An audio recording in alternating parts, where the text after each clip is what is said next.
कई माथा लागे टलकाई हो।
यानी 11 रुपया प्रदान कर रहे हैं हमारे और हमारे पार्टी की तरफ से कोर्स का धन्यवाद। आपका क्या ख्याल है?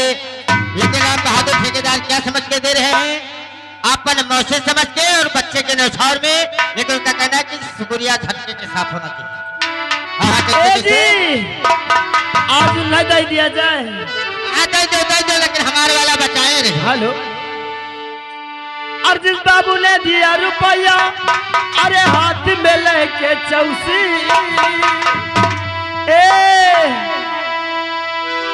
कैसे अर्जुन बेटा ने दिया रुपया, अरे हाथ में लेके चौसी। अच्छा, और हमारे लड़का लागो हम तोहरी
ये लीजिए मेम साहब, आगे हमारे कच्चा राम यादव लड़कवा के नाना का नाम समराहवा के निवासी, ये लिए 21 रुपया दे रहे हैं बच्चे के नुछौर में, यानी अपने नाती के नुछौर में।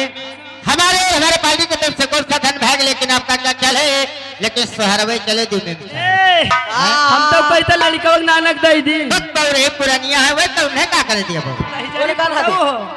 आशीर्वाद दे दी और का तब यस कहोगे, यस कहो लड़का के नाना का आशीर्वाद तो कहते लड़का के नाना गई थी।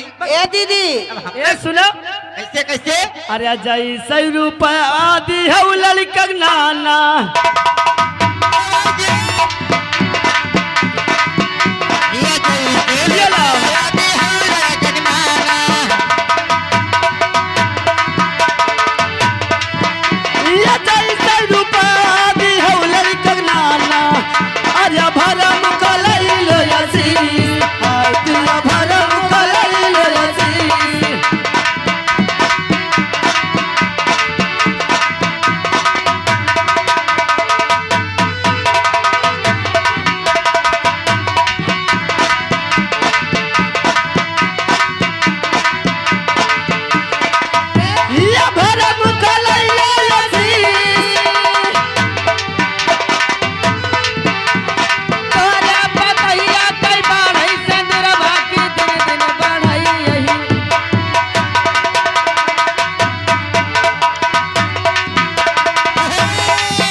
आगे हमारे प्रेमी यादव भाई साहब, अच्छा यानी बच्चे के नुछौर में 51 रुपया दे रहे हैं हमारे और हमारे पार्टी की तरफ से कोई सा धन भाग, लेकिन आपका क्या ख्याल है?